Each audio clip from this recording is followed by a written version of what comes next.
आखिरकार Xi Jinping को रिझाने चले ट्रंप को रूस ने क्या सलाह दे दी है? शांति चाहते हो तो पाकिस्तान की जगह भारत की मदद लो, ये बात कही है रूस ने। आखिरकार ये सलाह है या धमकी है, ये हम समझेंगे, लेकिन रूस जो अमेरिका को ये बताने की कोशिश कर रहा है उसका मतलब क्या है वो भी आपको बताएंगे। नमस्कार, आप देख रहे हैं न्यूज़ 18 का डिजिटल प्लेटफॉर्म। मैं हूं आपके साथ श्रुति श्रीवास्तव।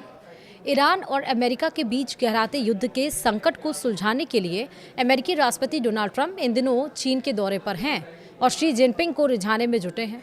ट्रंप की इस बेचैनी के बीच रूस ने उन्हें एक बड़ी और खरी सलाह दे डाली है। रूसी विदेश मंत्री सरगेई लावरोव ने साफ लफ्जों में कहा है कि अगर ट्रंप वाकई में शांति और इस युद्ध का पक्का समाधान चाहते हैं तो उन्हें पाकिस्तान के भरोसे रहने के बजाय भारत की मदद लेनी चाहिए। उन्होंने इसके पीछे एक सॉलिड रीजन भी दिया है। क्या है रीजन, विस्तार से समझिए। दरअसल पश्चिम एशिया में ट्रंप अपनी एक के बाद एक गलतियों की वजह से ईरान के आगे कमजोर पड़ गए हैं। चारों तरफ से घिरने के बाद वो किसी तरह पीस डील के जरिए इस युद्ध को खत्म करना चाहते हैं, लेकिन यहाँ भी उन्होंने पाकिस्तान को मीडिएटर बनाकर बड़ी चूक कर दी।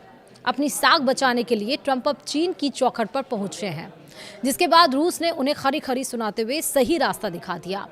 रूसी विदेश मंत्री सरगेई लावरोव ने ब्रिक्स के मंच से साफ कह दिया है कि अगर ट्रंप वाकई शांति चाहते हैं तो उन्हें भारत के कूटनीतिक अनुभव और मदद पर भरोसा करना चाहिए।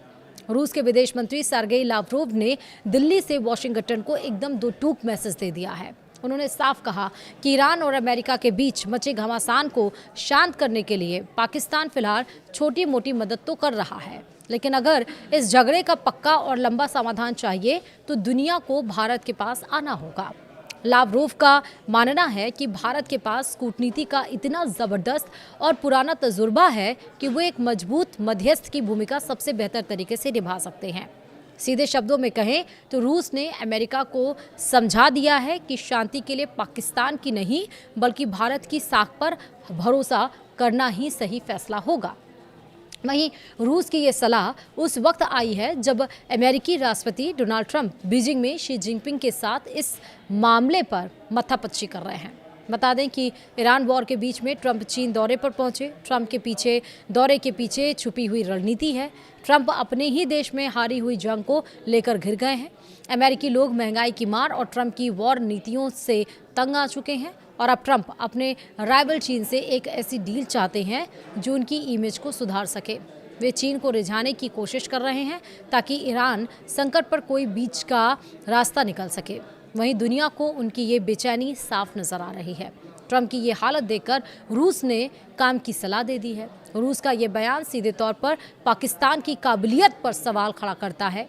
रूस का मानना है कि पाकिस्तान का इस्तेमाल सिर्फ फायर फाइटिंग के लिए किया जा सकता है, लेकिन भारत के पास वो कूटनीतिक अनुभव और साख है जो दो कट्टर दुश्मनों को एक मेज पर ला सके। रूस ही नहीं, अमेरिका में भी पाकिस्तान की भूमिका पर सवाल उठ चुके हैं। बीते दिनों जब पाकिस्तान ने ईरानी जेट्स को नूर खां एयरबेस पर छुपाया था तब अमेरिका को बड़ा धक्का लगा था, लेकिन अब भी अमेरिका अपनी हरकतों से बाज नहीं आ रहा है। अमेरिका मीडिएटर के रूप में पाकिस्तान को ही चुन रहा है और पाकिस्तान से जब हो गई चूक तो अब वो चीन के चौखट पर जा पड़ा है, लेकिन भारत नहीं आ रहा है। आखिरकार जो डोनाल्ड ट्रंप ये कहते हैं कि भारत, पीएम मोदी मेरे बहुत अच्छे दोस्त हैं, भारत के साथ हम अच्छी डील करेंगे, बहुत अच्छे नेता हैं, तो उस भारत से मदद मांगने में डोनाल्ड ट्रंप आखिर क्यों पीछे हट रहे हैं? उन्हें किस बात की शर्मिंदगी महसूस हो रही है? क्या वाकई ये ट्रंप का एक दिखावा है? वाकई वो नहीं चाहते हैं कि डील, ये वॉर ख़त्म हो? लेकिन एक तरफ ऐसा लगता भी है कि वो चाहते हैं, क्योंकि अमेरिका में ही 44% से ज़्यादा पेट्रोल और डीजल की कीमतें पहुंच चुकी हैं। उतनी ज़्यादा, जहां पर यहाँ पर 3 रुपये बढ़े हैं वहाँ पे 44 पॉइंट समथिंग रुपीज़ पेट्रोल और डीजल की कीमतें हो चुकी हैं। यानी कि जो 70 रुपये प्रति बैरल डॉलर क्रूड ऑयल की कीमत थी वो 100 रुपये से ज़्यादा प्रति बैरल डॉलर हो चुकी है, जिसका असर विश्वव्यापी पर पड़ रहा है। फिलहाल इस वीडियो में इतना ही। नमस्कार।